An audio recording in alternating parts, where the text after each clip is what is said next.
జమ్ము ఏది అయినా ట్రై చెయ్యి ఆచి చికెన్ మసాలా. ఆచి చికెన్ మసాలా.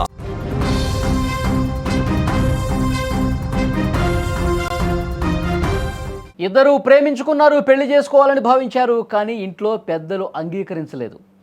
ఎవరి పని వాళ్ళు చూసుకోండి, పిచ్చి పిచ్చి వేషాలు వేయొద్దు అంటూ హెచ్చరించారు ఇద్దరిని కూడా ఆ ఇంట్లో ఉన్న పెద్దలు. దీంతో అమ్మాయి పెద్దల మాట గౌరవించింది, ప్రియుణ్ణి దూరం పెట్టింది.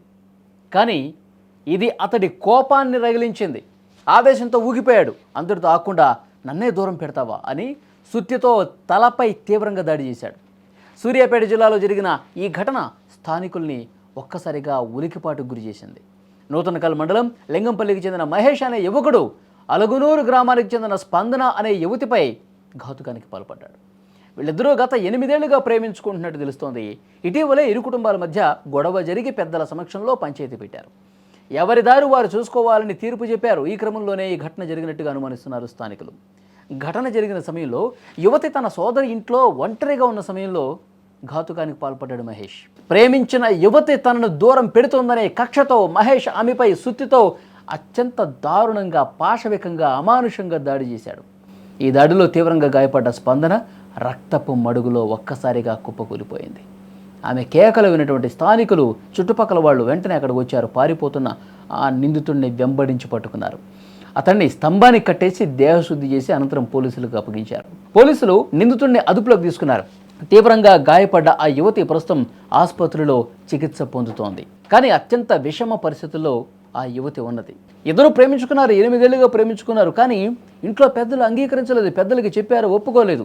కానీ ఏదో రకంగా పెళ్లి చేసుకోవాలనే అతను భావించాడు.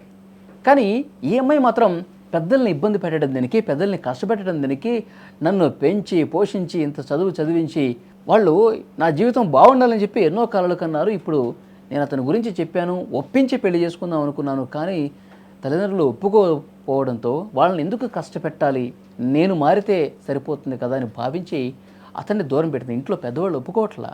నేను పెళ్లి చేసుకోవడానికి అన్ని అవకాశాలు కూడా మూసుకుపోయినాయి.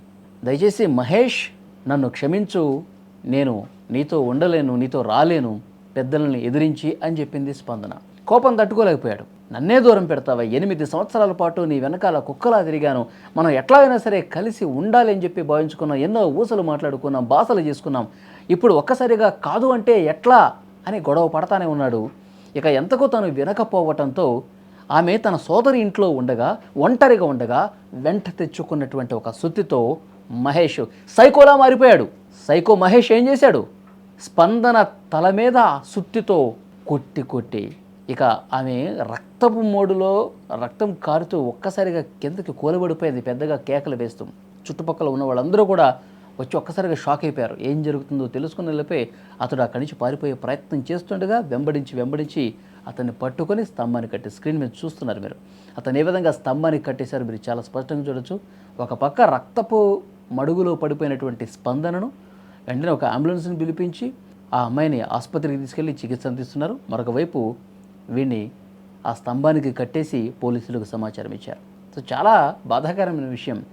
పెద్దల్ని ఒప్పించి పెళ్లి చేసుకోవాలి, పెద్దలు ఒప్పుకోకపోతే ఇంకేదైనా మార్గం ఉందేమో చూడాలి. కానీ ఈ విధంగా చట్టాన్ని చేతిలోకి తీసుకొని క్రూరంగా రాక్షస మనసుతో ఇట్లా క్రిమినల్గా మారిపోయి, సైకోల్లాగా మారిపోయి ఈ విధంగా చేయటం ఎంతవరకు కరెక్ట్?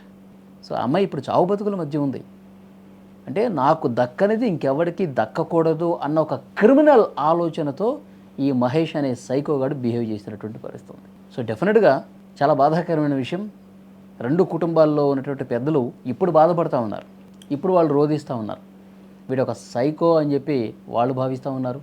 ఈ అబ్బాయి తల్లిదండ్రులేమో వద్దురా అమ్మాయి అని చెప్పి అంటే నువ్వు వినట్లేదు, ఇప్పుడు ఈ గతి పట్టింది నీకని చెప్పి ఈ అబ్బాయి తల్లిదండ్రులు కూడా బాధలో ఉన్నటువంటి పరిస్థితి ఉంది.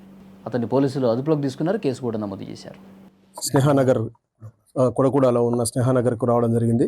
ఇక్కడ ఈ స్నేహానగర్లో ఈ 2nd ఫ్లోర్లో ఒక స్పందన అని చెప్పేసి లా చదువుతున్నది. అరోరా కాలేజీలో, హైదరాబాద్ అరోరా కాలేజీలో చదువుతుంది. ఇక్కడ వాళ్ళ సిస్టర్ వాళ్ళు ఉంటారు. అయితే ఈ సిస్టర్ వాళ్ళ ఇంటికి ఒక 2 డేస్ కింద రావడం జరిగింది. అయితే వాళ్ళు సిస్టర్ వాళ్ళు బయటికి వెళ్ళారు, ఆమె ఒకతే ఉన్నది, ఇక్కడ చదువుకుంటుంది.